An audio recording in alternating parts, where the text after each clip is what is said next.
Hello, I'm Adam Shalom. I'm the Dean for North America of the International Institute for Secular Humanistic Judaism, and also the Rabbi of Kol Hadash Humanistic Congregation in North Suburban Chicago.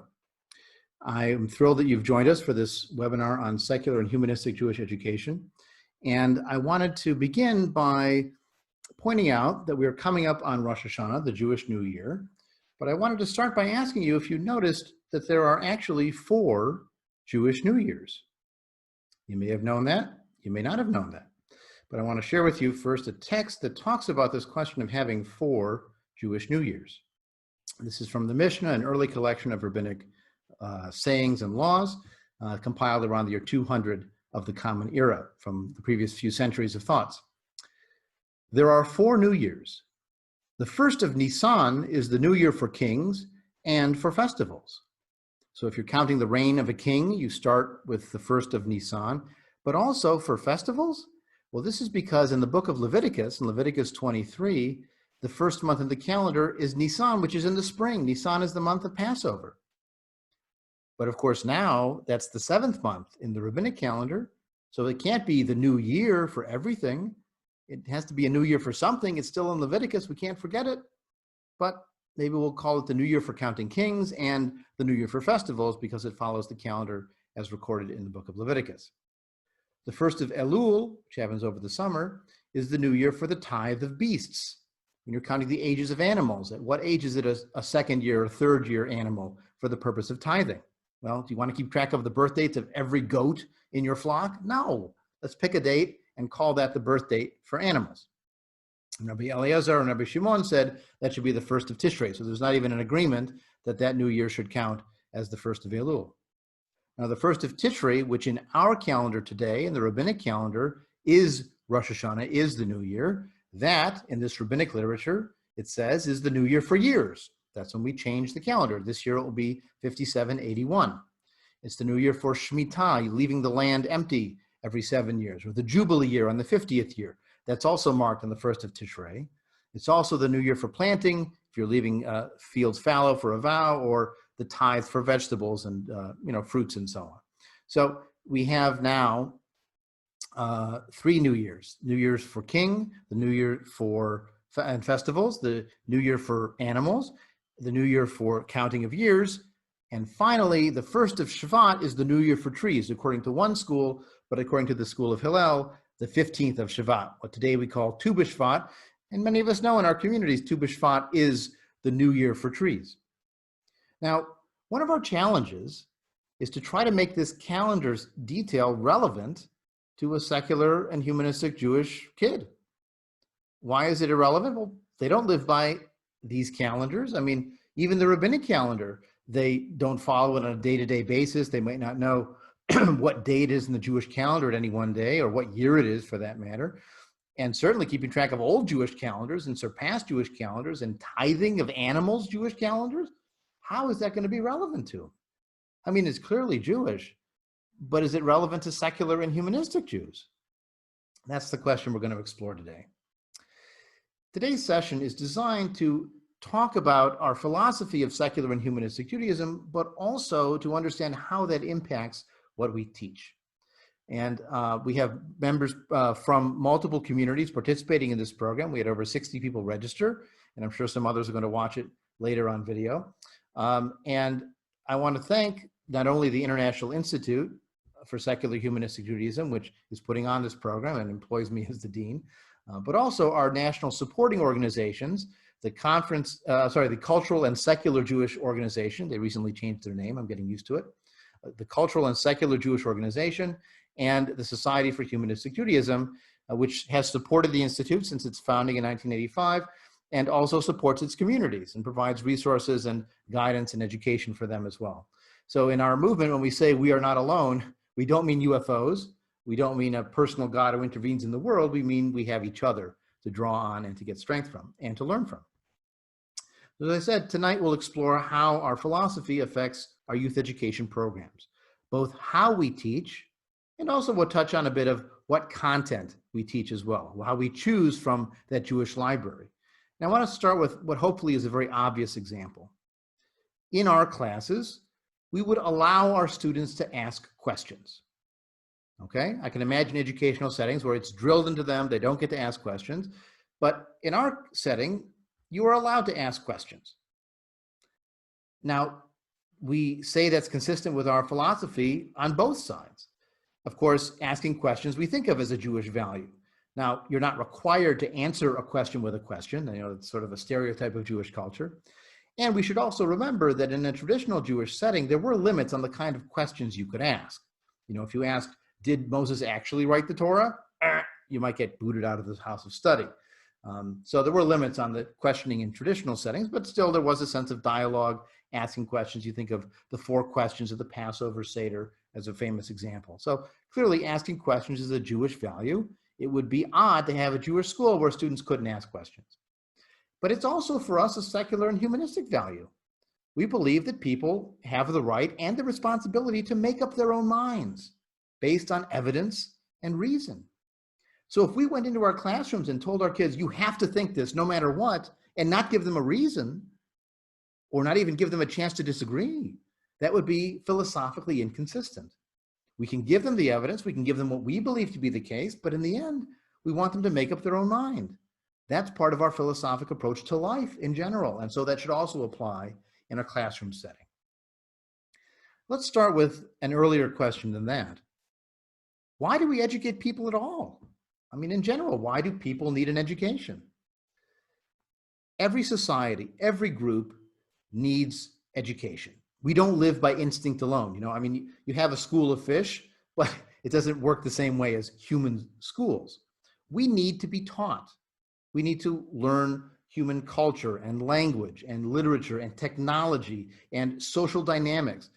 That's part of being an educated person, is being part of a community. And so the goal of an education in general society is to make children, or in our cases, think about the families, not just the kids, you know, the parents as well, to be members of our community. They need to be educated and socialized into who we are. And so we need to have some vision of what is this community into which we're educating them. And part of what we're going to do today, or tonight, is to talk over who we are and how we define who we are, and we'll see how that affects how we teach and what we teach. Now, in the modern era, we have a new goal as well, not just acclimating to community, but we also want individuals to be able to self-actualize and to thrive on their own and to make their own choices in life. A pre-modern and ancient education was not necessarily interested in training you to think for yourself and to make up your own mind. But our agenda in education is both educating for community, identity, and connection, and also educating the individual to make their own choices in life and to decide for themselves. That's why we don't have a stable of young rabbis like Chabad that we can ship off everywhere to go spread the gospel, the good news of secular humanistic Judaism, because we have this pernicious idea of making up your own mind and being in charge of your own life. If only we hadn't done that. Now, our communities, either locally or in our national organizations, are subsets of interlocking larger identities. You know, every member of one of our local communities is a member of that community, but they're also part of their neighborhood, they're part of their state, they're part of their national citizenship, they may have interests they're involved in, they may identify with a particular ethnic group, or in a multi-heritage family with multiple ethnic groups. They may be identified socially as a particular race or identify themselves that way. They have political allegiances, you know. These are all multiple identities that coexist in one person. And our kind of Jews are integrated into these larger communities. So what we're doing is a partial education, a partial communalization. You know, consider an ultra-Orthodox Haredi community, that is a complete socialization where they are being taught their language, their culture, their business practices, who they can socialize with, proper etiquette, all of that is taught in a Jewish context. We're not living in that sort of metaphorical ghetto or even a literal ghetto in a pre-modern setting where all you need to know is in the boundaries of your Jewishness. In our case, our people are both Jewish and part of the broader world of philosophy, of ideas and values. And so we have to both make them feel fully part of our community with their whole self, but also understand we're only doing part of defining who they are. So it helps for us to have a consistent message of what we believe and how we practice it. It helps for us to be creative in that response and open to multiple ways to do it, because different people are coming with different backgrounds and identities. We have to be open to diversity. Certainly, that's part of our humanism too. Remember, humanism is part of being part of a universal culture and our sense of being human, as well as the specific subset of human that is Jewish. And maybe we think about our youth education as a bridge to adult participation. You know, originally the concept of the bar mitzvah was at that age, a young boy was now required to do all of the commandments. And so now they were eligible to read from the Torah scroll as a commanded person, to put on tefillin, the prayer straps, as a commanded person. They were responsible for their own punishment as a commanded person, not under the umbrella of their parents. So bar mitzvah meant you were becoming an adult in terms of responsibilities. Well, maybe part of our educational process aims at integrating our students into our larger adult communities. One thing we've done in my congregation for many years is the year or two after their bar or bat mitzvah, or sometimes we use the term b mitzvah as gender neutral. Some communities call it a brit mitzvah. Whatever we call it, we use those students who've had that coming of age rite of passage as readers at our adult high holiday services the following year or two. It's good for the community to see them, to do that. You know, that's valuable to see young people for older people. But also it's valuable for the young people to see that now I am part of this adult community. I do have a role to play in contributing to the celebration. You might have them even give an abstract of their mitzvah presentation as part of some kind of adult event at some future point. Again, you want to demonstrate if you're educating them to be part of the adult community, then that's a way to do it, to make them part of the adult community. Now, again, every community in Jewish life has defined their sense of what you're supposed to do and when. And I'll share with you just one example of these. This is also from the Mishnah, that same collection of rabbinic literature. This one is called The Ages of Growth, from the Sayings of the Fathers. And here again, you'll get a sense of how people have defined the end goal, but also waypoints along the way. Judah ben Temach used to say, at 5 years of age, one is ready to study Mikra, the scriptures, the written Bible. At 10 years of age, one learns the Mishnah, the rabbinic laws about daily life. At 13, you are ready for mitzvah or mitzvot, for the commandments, to learn what you're supposed to do. At the age of 15, for Talmud, that's the reasons behind the laws. And then at the age of 18, for the chuppah, for the marriage canopy. Now, we might have a differing opinion of what to teach when and how to teach it. I mean, certainly how we teach Bible would be very different. We might not like the idea of teaching you what to do without telling you why you're doing it to start. Maybe that's not how we would teach it ideally. And our content of what we teach might be different. We wouldn't just go Mishnah Talmud the whole time. We might want to broaden it to broader human culture and other choices like that. But notice that the target age doesn't stop at 13 or at 15 or at 18 with marriage. It goes on to talking about at the age of 20 is the time to pursue a career. At the age of 30, you enter into your full vigor. At the age of 40 is for binah, for understanding. This is, by the way, one of the reasons why in Kabbalah and Jewish mysticism, they would only teach you Kabbalah and the Zohar after age 40, because that's the age of understanding.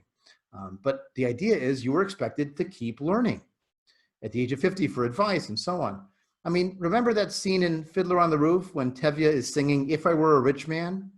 What is the pinnacle, the peak of the song?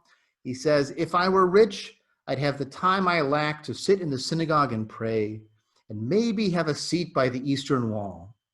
And I discuss the holy books with the learned men 7 hours every day, and that would be the sweetest thing of all." You see, learning was a lifetime goal for traditional pre-modern Jews. They couldn't all afford to do it, but that was the ideal towards which they were educating the youth. And so we have to think about what is our goal in educating our youth. Are we trying to educate self-identified secular and humanistic Jews so that they will then, take our stamp and be created in our image and go out and identify the same way we do? Or are we trying to educate free agent Jews who identify as Jewish and could go anywhere in the Jewish world and visit any synagogue and I wind up identifying in any number of different Jewish ways? Or are we trying to create primarily good people whose Jewish identity is optional. If it works for them, great. But if it doesn't, at least I've made a good person, or maybe a secular person or a humanist.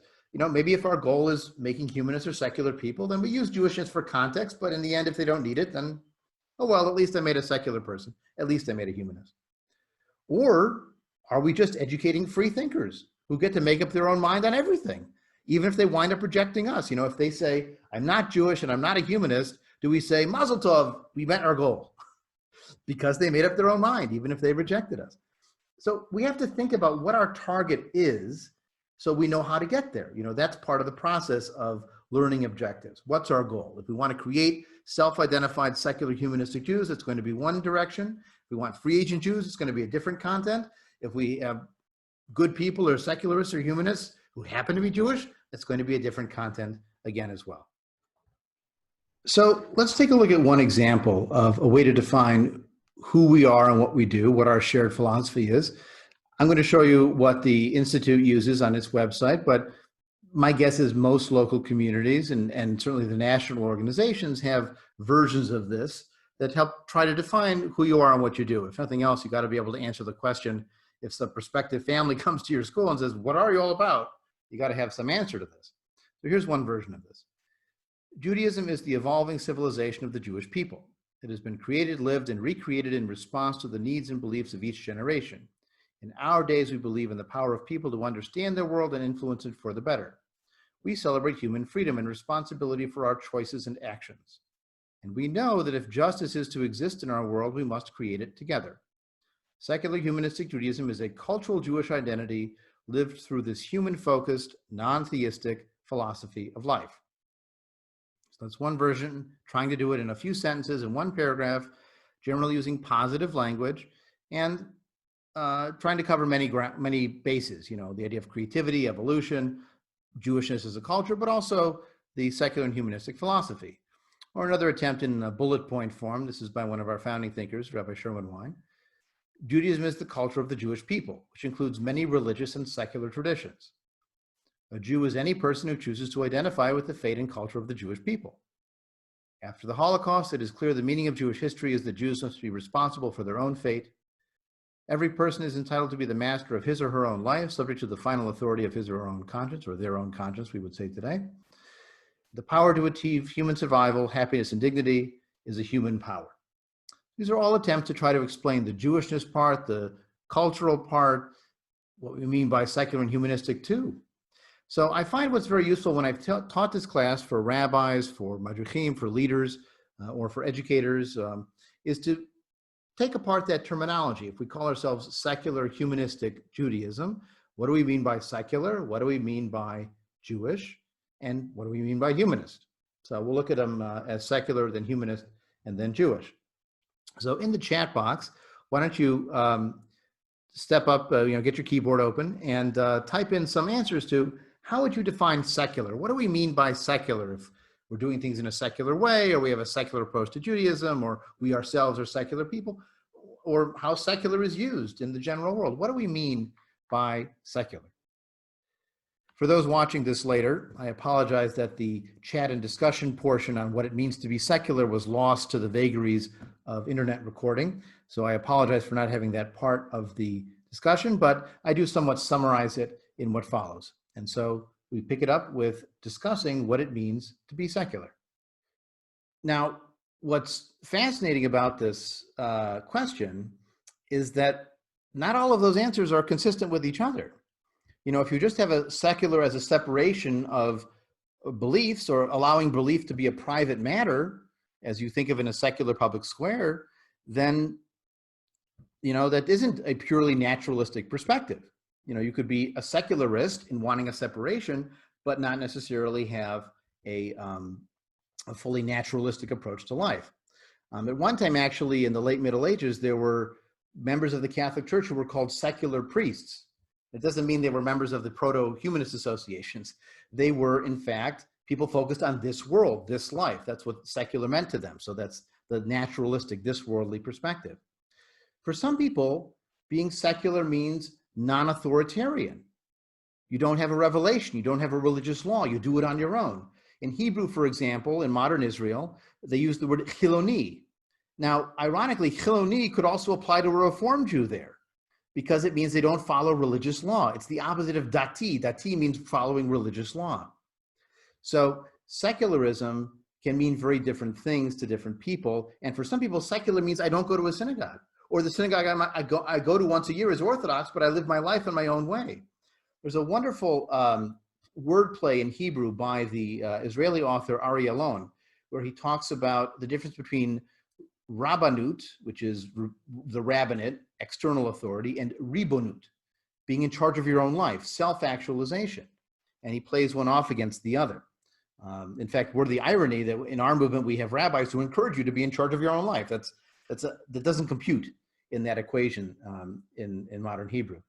For some people, secular means individualistic. I make my own choices, so I can choose a traditional blessing. I could choose to believe in a God. I just don't have to fit into the strict boundaries of rabbinic practice.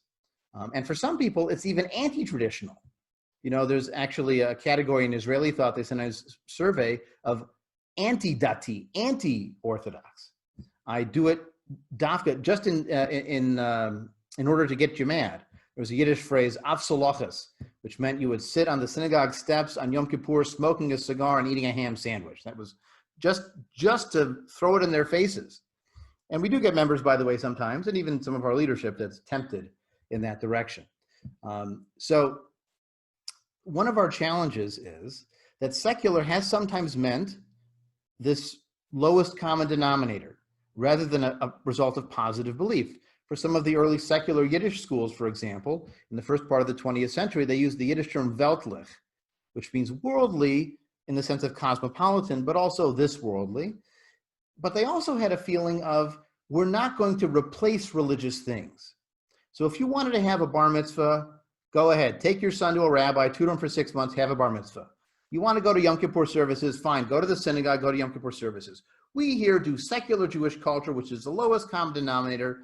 All of us speak Yiddish, all of us are interested in Jewish history, we want to celebrate the holidays, and if you want to do it your own way with more religion at home, sei gesund, they would say, go in health, do it yourself. So secular could also be a sort of limiting prospect of we're only going to do what we all share as opposed to a positive set of beliefs. Now, how does all this definition of secular affect what we teach? Well, first off, it might affect our style of teaching, right? If we're focused on this world, then we're not going to give supernatural explanations for how the Jewish people survived, or what really happened in Jewish history, or is this story true or not with the flood and the ark. We need to give honest answers to that to our students, and we need to clarify when we're saying what we believe, and a clear difference between myth and history. If it's literature, that's fine. We can teach literature, no problem. But we don't want them to come out of our program thinking that it's history. They have to understand the difference to get these natural instead of supernatural explanations. We also are willing to offer a critique of tradition or traditionalism. I sometimes joke, you know, in secular and humanistic Jewish communities, sometimes we can create our own traditions, and then it's very hard to convince anyone to change anything. And they say, well, this is the way we've always done it. And I laugh because I say in our communities, you're going to say this is the way we've always done it because we changed so much from Jewish history. Of course, things have to change. And that means we have to be willing to critique both our inherited tradition, but also our own traditions, and ask questions about what could we do better or differently. And historically, that critique of tradition sometimes went so far that secular and humanistic Jewish schools and communities had kind of a religion allergy. They weren't so comfortable using traditional stories, talking about God as a character, even teaching about traditional texts like the Kaddish or the Shema. So the irony was the kids would come out of our programs very literate in Jewish history and very illiterate in what everyone else was teaching their kids about what it meant to be Jewish. That was one of the challenges of defining secular as not religious. That means I'm not going to do all those things that religious Jews do, and then I don't have a common ground of conversation with them now that we've lost Yiddish language as a daily expression, and we don't have that shared immigrant experience that many American Jews experienced from 1880 to 1920 and their parents and their grandparents' generation. So that's one of the challenges and benefits of secular. So now, for the next one, let's ask the question, what do we mean by humanistic? We use both terms, secular and humanistic. What do we mean by humanistic when we use it in talking about ourselves as individuals, or about our communities, or about our educational programs? Okay, some answers to what we could mean by humanistic. People have the ability and responsibility to solve problems. Human power and human responsibility. Our focus is on the power of humans, looking to one another for understanding our world, solving our shared problems, and celebrating its joy. Focus on human challenge and solutions. People can solve problems. Humans have the power and responsibility. Humanism is the idea that humans can solve their problems with reason. So maybe the reason is part of it. Related to human experience, culture, science. The goal of our community is to be perceived, is to be a community, not serving a perceived higher power. So our objective is to serve people, focus on people, and not above and beyond. We are bound to each other, not through covenant, but through shared culture and ethics. Caring for our fellow humans above all, and taking responsibility for our decisions and lives. All humans are of equal value. Valuing humanity over the supernatural, making the most of our time on earth instead of doing things for a reward in the afterlife. Human needs and values are more important than supernatural ones. Humans have the power and responsibility again. Empowering humans to be just, compassionate, and educated. The innate belief in human agency, not as God-given, but as cultivated in our community. And then one person added to the Q&A to totally care about all human beings. So all these are absolutely part of what we mean by humanistic. And when we say humanistic, again, for some people, they think of it as a more positive term, where secular is sometimes understood as in opposition to or negative. They think of humanist as positive in terms of a positive belief of what we can do, what we can know, what we should focus on, as opposed to what we don't do. And you can think of that also as sort of a philosophical engine that drives your identity. If you read Mitchell Silver's wonderful book called Respecting the Wicked Child, A Philosophy of Secular Jewish Identity and Education. Silver was a longtime education director at the Workman Circle School in Boston. And it's a wonderful book about both our identity and also about how we teach. He talks about, in his case, he calls it progressive ideology, or progressivism is the values, the philosophy engine that makes the identity run. In our movement, we've tended to focus more on humanism as the positive belief system, and it's somewhat more of a range politically, but that's maybe a topic for another time. So humanist could mean human focus as opposed to a God. It could mean open to the whole human experience, not only to Jewish experience. It could be based on human knowledge and human truth. I think also, though, and some people got at this in their answers, humanity is the measure of things. That is, when we decide if something is right or wrong and ethical, it's not whether it obeys what a God said or what people said a God said. It's how it affects other people, how it affects the world around us. You know, in fact, I have some people who say humanist is not enough. They want to be sentientist, and they want all sentient beings to be the measure of ethics and behavior and so on. I don't know how much their mice would enjoy a Shabbat service. That's up to them. They can explore that. But the point is that for us, we focus on what we can know, what we can do, and that that we have something in common with all people all over the world. You know, Jewish culture is our version of the human experience, but it's not radically different from all those other versions of the human experience. And we can learn from them too. It's just, this is our family culture, and we're allowed to celebrate our family culture. There is a tension sometimes between those who are universalist humanists and those who are Jewish humanists, because we maintain a particularism that the universalist sometimes is left behind. And that sometimes leads to some tension even within our own free thought movement, more broadly configured. So how does this affect what we teach? Well, again, it could affect our style of teaching, right? If we're focused on human answers and human ethics and making up your own mind and teaching people to be compassionate, then that's going to be a different agenda. We have a positive philosophy. We have positive answers to questions of where did the world come from and how do I understand the truth? You know, we talked about reason and science. Well, part of our job is helping our students to learn and our adults to learn, how do we make decisions? And how do we understand the world? And what system of government works the best for us and so on. And again, there may be some range of perspectives there, but when it comes to democracy versus dictatorship, an old philosophical question going back to Plato, we have a clear answer to that one. And sometimes what we're teaching is not what to think, for every question, but we're teaching them how to think, what kind of questions to answer. Sometimes our humanism is a wonderful key for appealing and meeting the needs of intermarried families, families of multiple heritage, because by pointing out the human side of the Jewish experience, you can help them see the human side of other cultural experiences, the human side of Diwali and the human needs answered by Christmas or Easter. And that will open up the doors for common ground within the family, and also for the non-Jewish partner to see value in the Jewish part of what the family is celebrating. We certainly emphasize science as a tool of knowledge. That's part of our human knowledge and responsibility.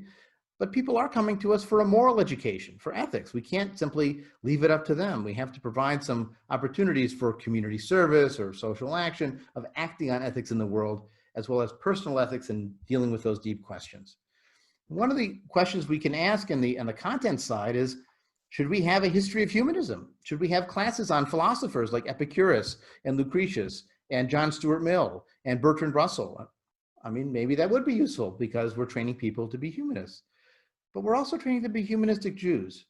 And in the shared online folder that you got as a registrant for the program, I included 2 articles by 2 of our founding rabbinic thinkers in humanistic Judaism, that branch of the movement, Sherwin Wine and Daniel Friedman. And Sherwin Wine had an article that is in some ways focused on raising humanists who are Jewish.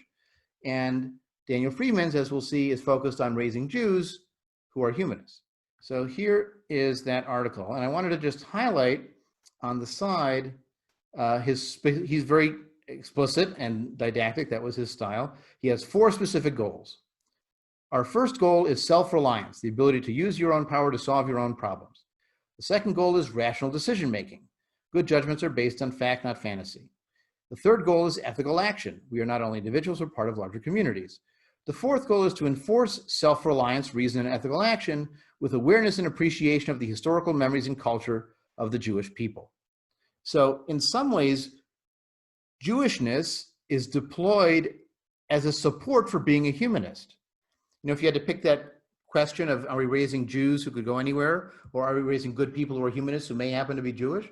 This sounds a bit like raising people who are humanists but have a Jewish context for their humanism.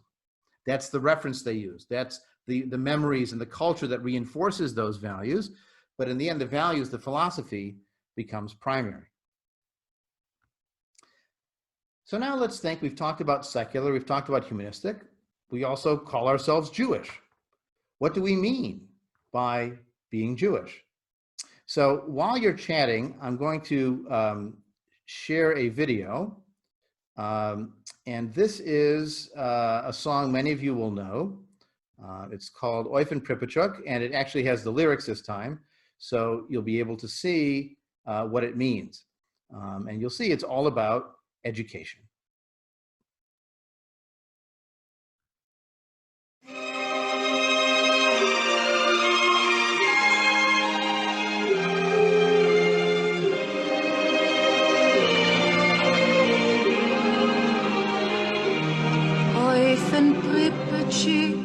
Brennt a Feuer und in Stub ist heiß. Und der Rebbe lernt kleiner Kinder nach dem Aleph Beis. Und der Rebbe lernt kleiner Kinder nach dem Aleph Beis. Sätsche Kinderlach, gedenktje Teiere, wo's ihr lernt dort. Sagtje noch einmal und Tage noch einmal, kommet's Aleph vor. Sagtje noch einmal und Tage noch einmal, kommet's Aleph vor.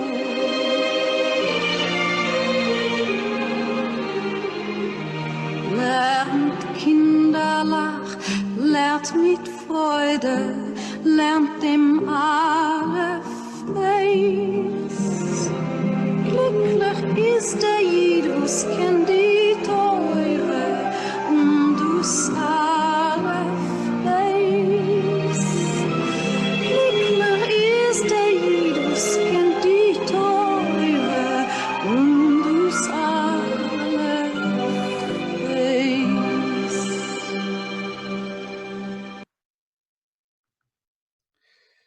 So I see people are answering what it means to be Jewish, but I actually meant what we mean by the word Jewish. Like if we talk about Jewish culture or Jewish history or Jewish literature, what do we mean by? No, I don't want to be a Jew. What do we mean by, we teach Judaism here. We teach Jewishness. We teach Jewish culture and literature. What do we mean by that term Jewish? What defines something as Jewish? As you're filling those in, I'll also show you the full lyrics for the song as it goes on. When you get older, you will understand how many tears lie in these letters and how much crying. When we carry on the exile and torture, you'll gain strength from the letters. Look inside them. And so there's a sense that learning the letters, learning the aleph base, the alphabet, the basic alphabet, has both trauma and triumph in it, and a sense of strength that you'll need going forward. To be Jewish is to be familiar with and participate in aspects of Jewish culture: food, holidays, language, art, humor, family, communities, etc. Defining a Jewish person is someone who identifies with the history, people, cultures, and fate of the Jews. Feel connected to other Jews with a shared history, culture, and language. Interesting question, of course, is if we think that history is different from what other people think it is. You know, we in the Orthodox have a shared history. We just think it happened totally differently for most of that period. The cultural and historical experience of the Jewish people, that defining Jewish culture or material literature, that which is created self-consciously by Jews. Or I saw someone else write, Judaism is what Jewish people do. Now that does raise the question, did Einstein do Jewish math and Jewish physics? I mean, you begin to sound a little Nazi there, right?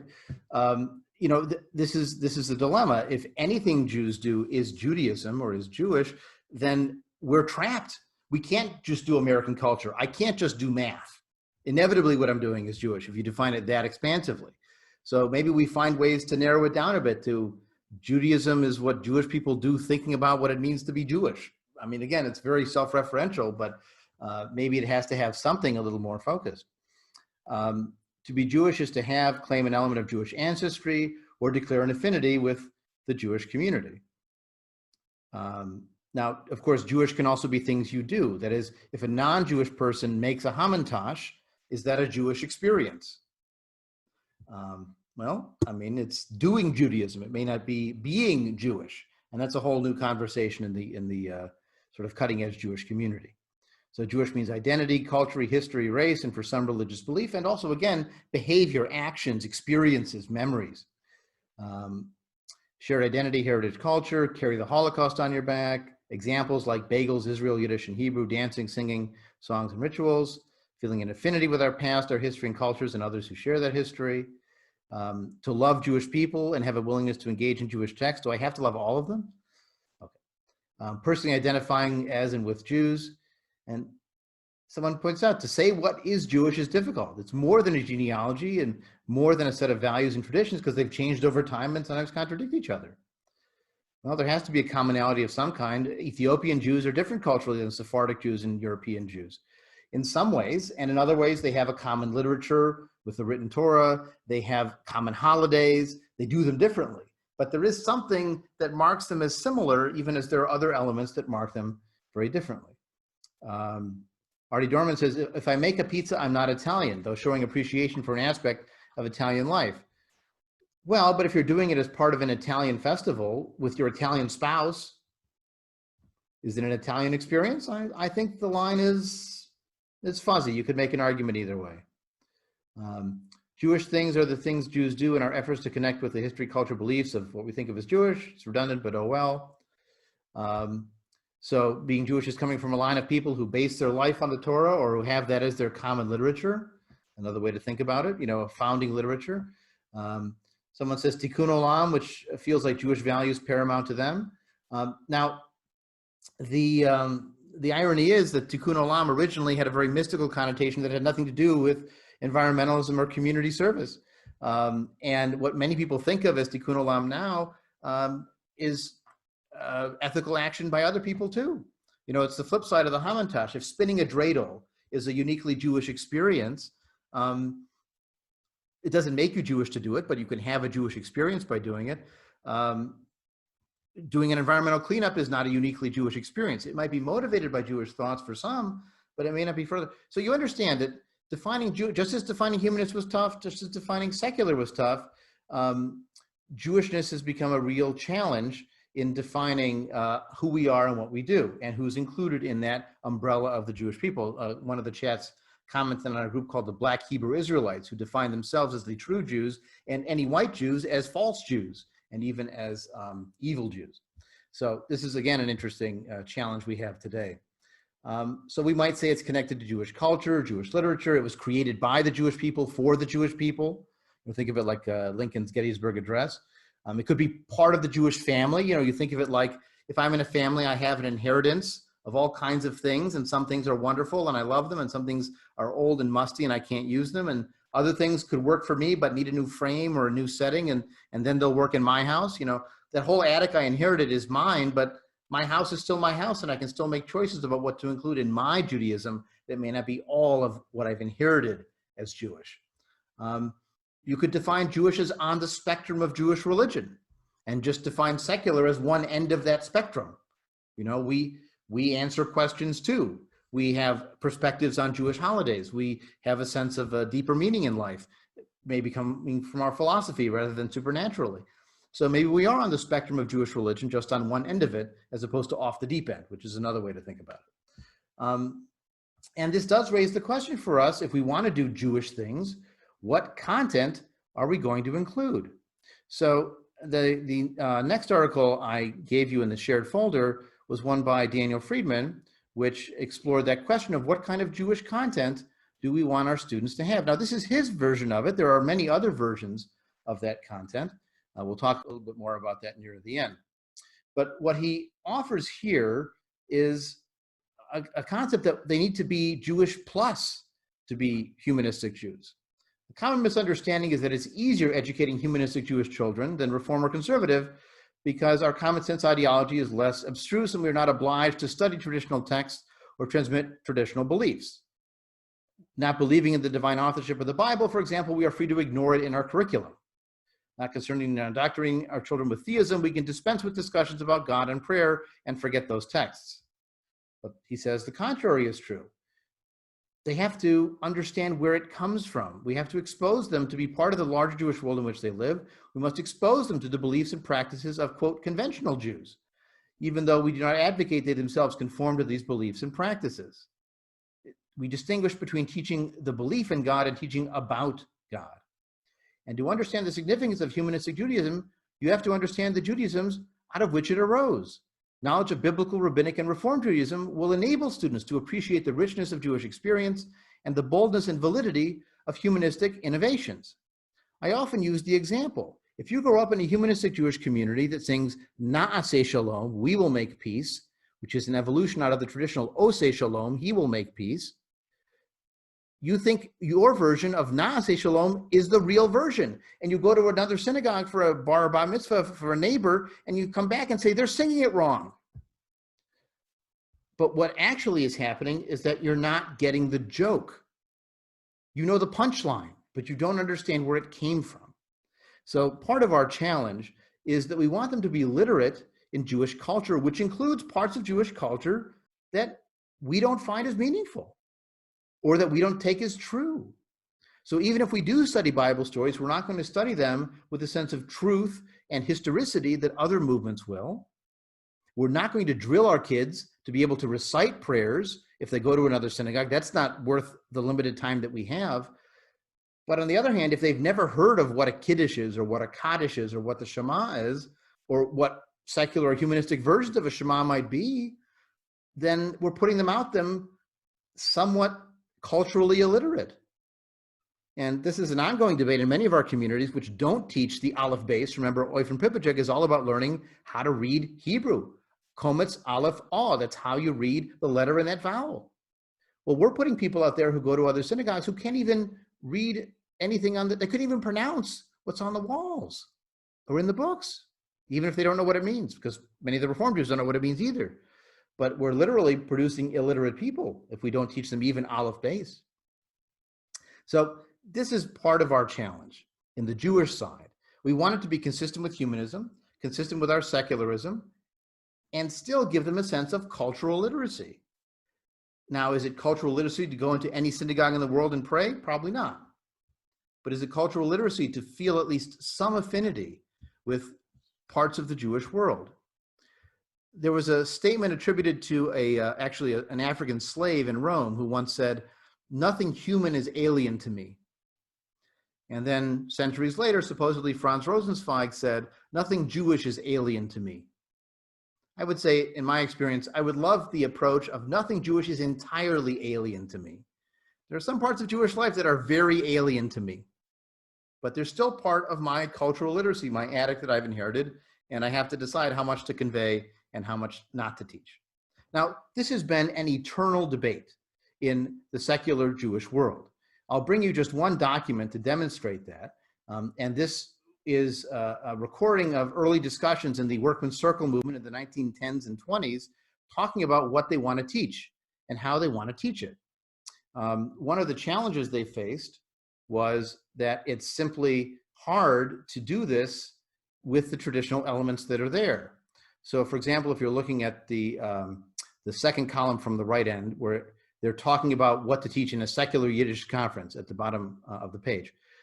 The conference recognizes the great poetic value of the ancient Jewish legends of the Bible and midrashim, religious homiletic works, the narrative value of a large proportion of them and their significance as elements of ancient Jewish history. At the same time, it takes into account a great many of these legends are permeated with a religious element, which does not harmonize with the secularism of the Arbiter Ring schools. The conference therefore decides in the curriculum of the Arbiter Ring or Workman's Circle school, the legends of the patriarchs will be introduced, but only those in which the element of God and religion is not predominant. Good luck finding those, right? So they had to teach some of these stories, even if they knew that it wasn't fully ideologically consistent with their values. They also had to debate how much Hebrew to teach if their focus was Yiddish. But my favorite part of this discussion is they had to decide what holidays to celebrate. And let's take a look at this list. It starts on the right side and then goes to the left because of the way the page breaks work. So they start with Passover as the Jewish holiday of freedom. It's a great holiday if you're a Workman's Circle, labor union group. Passover is fantastic. Lag BaOmer, the 33rd day of the counting of the Omer after Passover, in memory of the struggle of Bar Kokhba and Rabbi Akiva. That's the rebellion that's fighting back. But they don't have the holiday of Shavuot, which is 50 days after Passover, and that's what Lag BaOmer is counting towards. It's the 33rd day of what? It's the 33rd day toward 50, but they only have the 33rd day. They also include the 1st of May as the holiday of labor brotherhood. They have Hanukkah as the yoke of emancipation, as the holiday of emancipation from the Greek yoke. You see, they didn't want to be fully integrated into general society. They wanted to maintain a separate Jewish identity. So Hanukkah was valuable. March 18th, which is the founding of the first labor union in the 1840s in England. Purim as a children's holiday. July 4th, American freedom. February 12th, Lincoln's birthday, emancipation of, again, their vocabulary, the Negroes. And the Russian Revolution, but the conference leaves to each school the choice of the day because there was a debate between the Spring Revolution in March or in November with the Bolsheviks, or do you count it on the Russian calendar when it was in October, but in the general Gregorian calendar it was in November. So they let each school decide which revolution to celebrate and which date to mark it. But notice what's missing on this list. Not only no Shavuot, there's no Sukkot, which is an agricultural harvest holiday, which for urban proletarians was not so relevant. There's no Rosh Hashanah. There's no Yom Kippur. There's certainly no Simchat Torah, because why would you celebrate the revelation of the Torah? You see, those were seen as too religious, irredeemable, not worth including in secular Jewish education. So we're still in the same dilemma of choosing what to include and what not to include, and how to balance these perspectives. I see a comment in the comment box that sometimes kids in communities get some of the lesson. They get the critique of religion part, but they don't get the making up your own mind and tolerance part. So they go around telling all the other kids that Santa's fake and God's a lie, and then it becomes a challenge. So maybe part of our education process at the early age is not just what we believe, but also that others have the right to their beliefs up to a point. So this is one of our challenges, balancing humanist values, Jewish culture, what to include, how to include it. And it might be a very interesting future discussion to talk a little bit more about how we do that. Now, again, we are not alone in this. We're not inventing things from scratch here. This is not the Genesis creation where I'm carving things from the dust of the ground. Right? I'm not the original Adam here.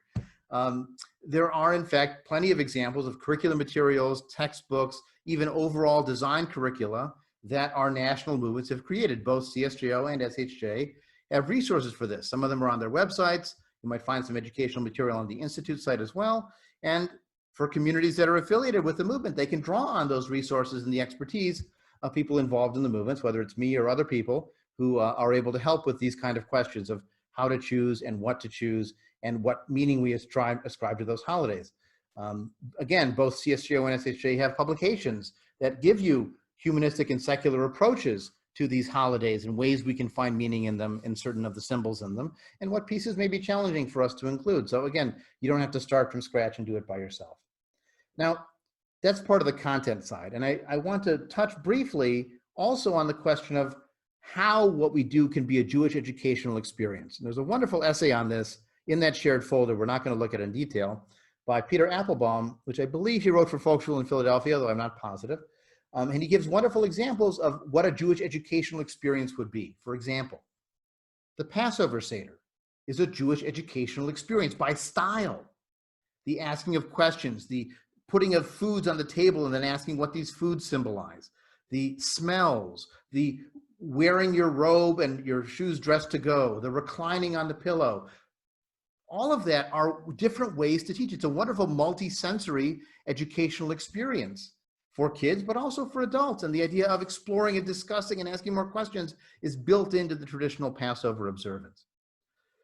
A second Jewish educational experience is the way the Torah is studied, that you go back to the same story multiple times. Now, I don't think we need to stick to the traditional Torah portion of the week every time.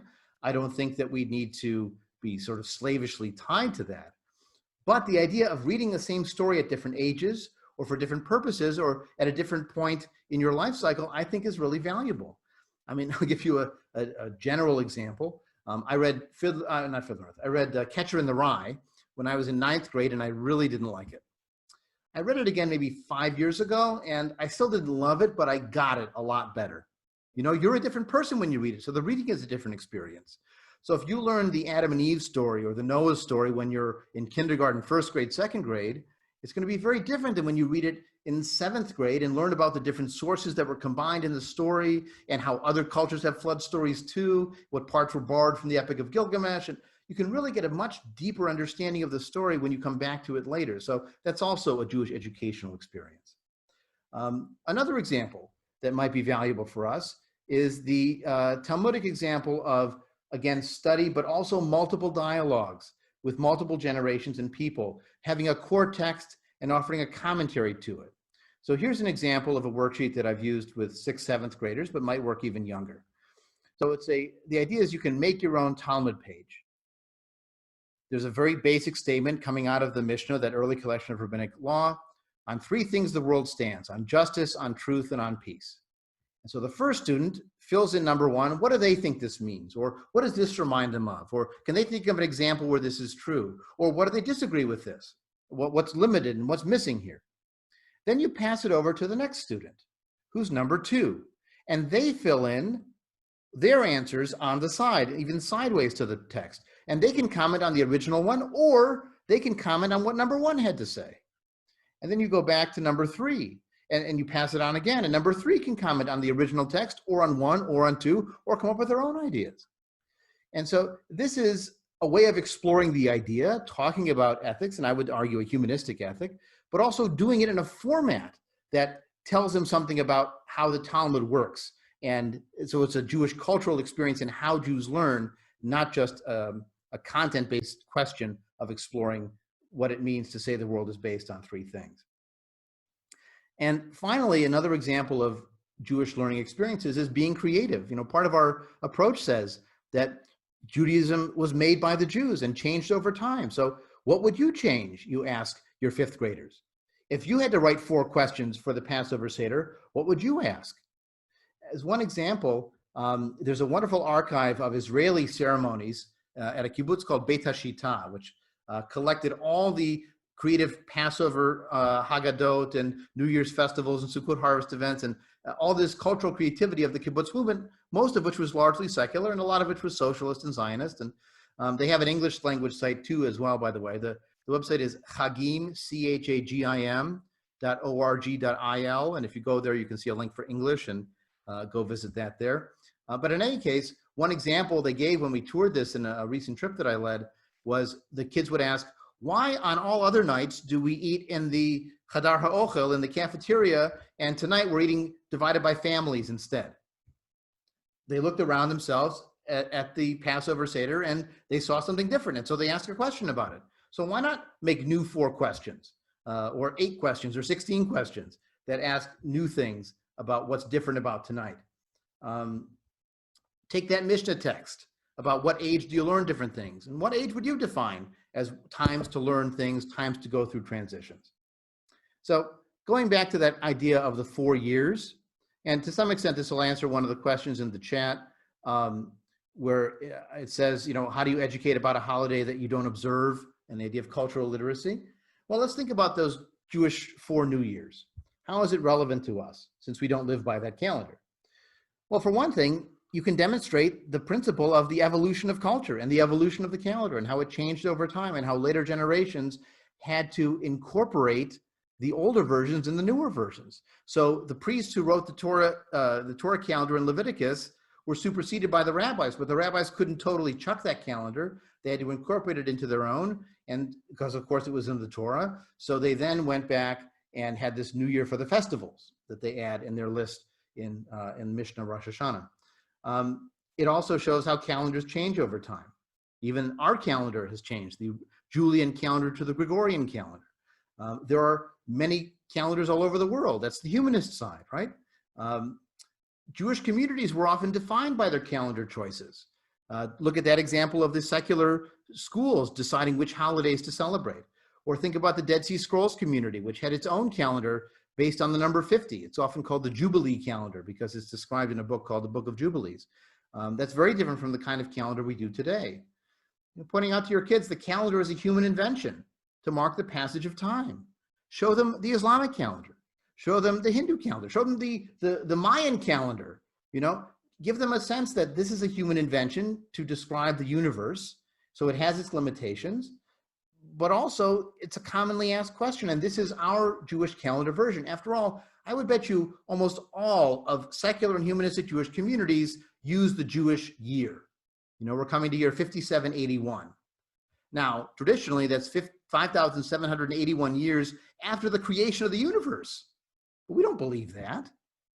And yet, we're still comfortable marking that date just because the general calendar is also an arbitrary year that was invented many centuries later and is probably off by anywhere from 4 to 6 years if you wanted to date it for when Jesus was born. Because Jesus was born during the reign of Herod the Great, and Herod the Great died in 4 BC. So Jesus was born before Christ, amazingly enough. Calendars are arbitrary. That's fine. But we can still use them and still explore them and still find human relevance to them. And finally, the idea of getting new meaning to old holidays is vital to how we understand them. Tu B'Shvat was very, very rarely observed in the liberal Jewish world before Earth Day, before the 1970s and the rise of outside environmentalism. It was a tradition among Sephardic Jews in Sfat starting in the Middle Ages to do a Tu B'Shvat Seder, but again, it wasn't a broadly celebrated phenomenon. And it wasn't observed in rabbinic times as a formal Seder at all. It was just the New Year for trees. When you decide the tree is a year older, so at a certain year, you have to take your tithe from the tree. It's sort of like horse years, you know, every horse's birthday, I understand, is on January 1st. That's how you track the age, at least that's how you used to do it. So this is, again, an example from real life that we can use to make those elements relevant, interesting, meaningful. You know, take Shavuot. It often happens in the early summer. We're out of school. But having some way to mark it by a reading contest or understanding what Jewish literature is or learning something more about the Torah, you know, that can be something you do online. That could be something you do as an independent study. There's no reason why we have to leave it behind. We can find meaningful ways to do it. And In the kibbutz movement, they did Shavuot as a harvest holiday because that's what it was originally. It was the first fruits. And now when they went back to the kibbutz and were farming, they could do first fruits again. So maybe as people are doing more backyard gardens, having a first fruits holiday actually makes a lot of sense. So this program, I hope, was a starting point for helping to define our goals in providing a secular and humanistic Jewish education, defining who we are, defining why we're educating, and clarifying what our goals are. And then figuring out how those questions of who we are and why we educate and what our goals are will affect our content and approach for those 2+ hours that we have students on Sunday mornings. How much emphasis to place on educating about the Holocaust? That is an always challenging question. And Bobby, I see your hand. I'll come back to you in a minute. Okay, another question as well. All right, so how to emphasize educating the Holocaust? Well, this is a balancing act, because if you didn't teach about the Holocaust, you would be remiss. And that wouldn't be a complete Jewish education. But if you only taught about the Holocaust, that would be missing too.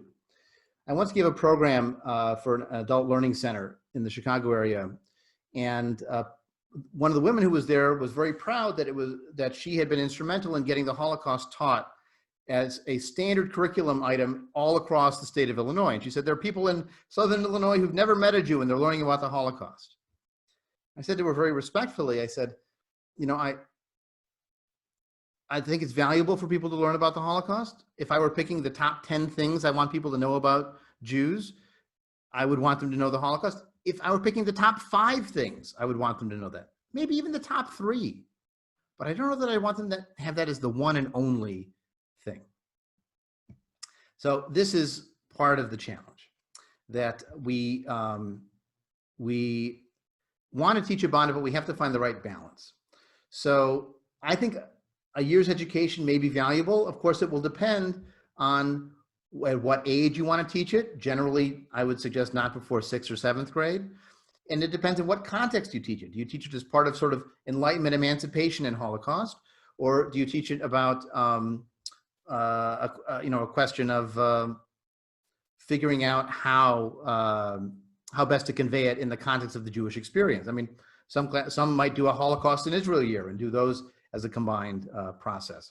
So you have to decide content, you have to decide appropriateness. You also have to realize what they're learning in the general school. We've had students in our classes who are getting the Holocaust in general school and in our Sunday school at the same year. They go to the Holocaust Museum twice in 1 year. Maybe that's too much.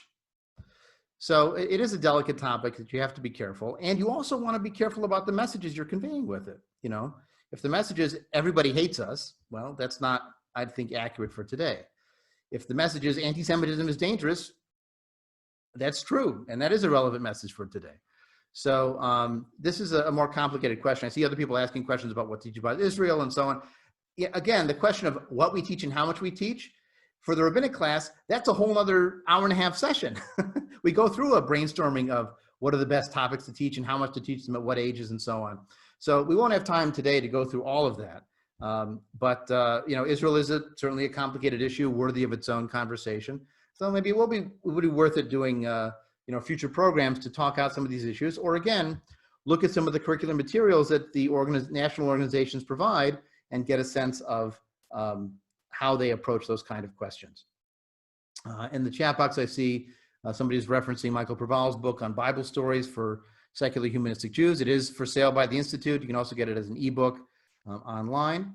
And you know, teaching about Israel, the good and the bad, that's an important approach too. But again, you want to find the right balance for what the community wants, and sometimes avoiding it is easier, but I think also sometimes not avoiding it is important. You have to have some way to explore it. So someone asks, why do I call secular humanistic Judaism a movement? Well, I mean, for the last 35 years, the Cultural and Secular Jewish Organization and the Society for Humanistic Judaism have been doing things together. So they have trained leaders, the Madrich Wegweiser program they've run, they've ordained rabbis, they've organized conferences, they've published materials, they've provided a message and a voice for those who identify this way. I mean, one of the challenges with representing secular Jews is that they don't like to be talked for. You know, they don't want anyone to tell them what to think, even if we're trying to describe what they already think. So that's why I sometimes call it like herding catses. You know, you've got Schwartz, you got Katz, and we're trying to get them to go in the same direction. It's not so easy to do. You know, if Jews are contentious, secular Jews are as contentious as secular people, plus the Jewish, so it's even more so. So it is sometimes tough to call it a movement, but I think if you talk about shared values, shared approach to identity, shared approach to inclusiveness, shared approach to holidays, I mean, we use similar songs, we teach similar ideas, our sense of identity is in common. I think that's legitimate to call it a movement. And you may get people who are part of the trend who may not identify with the organized movement, but there are plenty of unaffiliated Reform congregations in the world who may not choose to affiliate with the movement. That's up to them. But there are many more who identify with that movement because they see a benefit to the resources provided and the sense of being part of something larger than yourself. I have to say, growing up as a humanistic Jew, which I did in suburban Detroit, one of the most meaningful experiences I had was going to larger conferences to meet other secular and humanistic Jews my own age and older, and realize I wasn't the weirdo. We weren't this quirky thing that we're the only thing of our kind in our area. In fact, there was a whole national movement of other communities and other people who found this approach meaningful. So I find movement identity to be very meaningful in my sense of self, and in our congregation, my community's approach to it. We talk about being part of something broader than just our local community. And I think that provides a sense of a meaning and purpose to people, to be part of something larger. One other question in the Q&A, how about dealing with questions of racism, police violence, and so on in our context? That's something that is both vitally important for us to talk about and also to find the right way to present it, because we are not a civics class. So talking about, you know, the confiscation of cash money or cars, or the default believing of police, I mean, we're not a civics class. On the other hand, we're talking about basic values of human rights and dignity. We're talking about the issue of racism, which interferes with our humanism and our sense of being part of a broader human family. And there is a desire now for doing what's called anti-racist education, to sort of be aware of your own biases and prejudices, and make yourself more comfortable to push back on other people who are expressing bias and prejudice. And maybe that is part of our ethical education, to train people in that way. And we're also in the Jewish identity business. You know, this isn't just content for us. This is a sense of who we are. So maybe it's drawing on the history of Jews in the civil rights movement. Maybe it's drawing on early stories like the Garden of Eden story, where all people have one common ancestor. Maybe that's a valuable lesson to present even as a myth, even if it's not history. And, you know, and any story in between that time period. And then talk about our humanistic values and how some of the major organizers of the March on Washington were in fact not clergy, they were humanists too. So there are all kinds of ways we can find roots to be relevant for today. I mean, if nothing else, you can go back to that Mishnah statement that was the basis of that Talmud worksheet, right? On three things the world stands: on justice, on truth, on peace. How would you apply that principle to issues that we're dealing with today vis-a-vis racism in America? And they even make it explicit in the chanting, right? No justice, no peace. Well, you need truth too, right? And if you had to value those, which is in some cases, you prioritize truth over all. Think about it in South Africa. They had the Truth and Reconciliation Commission, where they thought truth was the most important value, even at the diminishment of justice, because people who committed crimes could confess and not get punished. So it's not justice, but it's in favor of truth, and maybe that's in favor of peace. If you need two of those three legs, which ones would you prioritize? So there's all kinds of ways you can take Jewish principles and ideas and apply them to today. And I would try to do that rather than simply talk about the general public square issues. Find ways to hook that identity piece, because that is part of what we're doing too. It's not just humanism. It's not just secularism. It's also Jewishness in some way. Again, our movements have developed reading lists. They have lists of age-appropriate books for kids. One of our earlier leaders, Marilyn Rowans, wrote a whole series of children's stories that I have at least electronically, if not printed out. You know, there's a lot of options. So this is part of our challenge as a movement, to create the resources and to share them. But again, you're not starting from scratch. If you're part of a national organization, you've got resources to draw on, whether it's an educator's email list to ask people questions, an online resource library that the SHJ maintains called, I'm forgetting the name of it, but it's an online resource library of books and materials and lists and so on. So again, use your national organizations, and that will be very helpful going forward. Oh, a question in the Q&A about how do you deal with God in the stories? Well, especially if you're teaching little kids, I would frame it as a character in the story. You know, if my son reads a Greek myth about Zeus, I'm not worried about him becoming a Zeusian, you know, and going out and worshiping Zeus and offering animal sacrifices. It's a character in the story. The character has a lot of supernatural powers, but it's a character. When I was growing up, I had a comic book Bible that had God as sort of voices coming from above, but it was like a character in the comic book. And I don't know, I found that really useful to get literate in the stories, but treat God like a character. So sometimes when I tell the story, I'll talk about Yahweh, the Hebrew God, or Yahweh the God goes walking in the garden, or Yahweh the God brings down the flood. Just like Zeus the God, or Hera the God, or goddess. There's no reason you can't talk about the Bible stories with, you know, God as a character, but you can also choose which stories to focus on, you know? So maybe you focus on Noah's choices in the Noah and the Ark story instead of God bringing the flood part of it. You know, if there's let's say there's a hurricane coming to bring off current events, what do you do? And how do you choose who comes with you? And do you help your neighbors or not? So that's, you know, that's again, bringing it to contemporary times. Or focus on the stories that are about human relations, the stories after the Torah, by the way, you know, stories of David and Jonathan and Saul and Samuel, and the stories in the book of Judges with Deborah and Samson. They're really fascinating, and they have sort of a comic book quality to them as well, but they're also interesting character studies of individuals. Joseph and his brothers.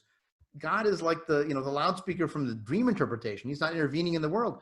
Well, that works, you know, that can be something that works for us. So don't be allergic to God, you know, don't be afraid of him as a character, or it is a character if you want to think of it that way.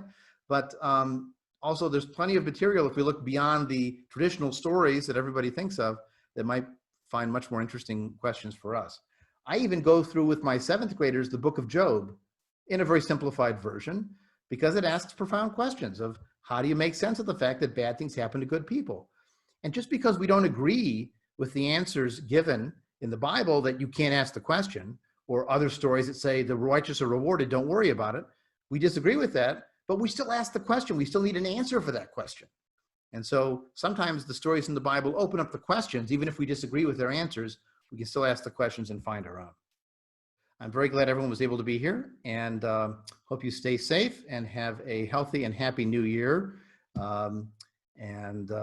Good luck teaching for those who are going into the classroom coming up in the next few weeks.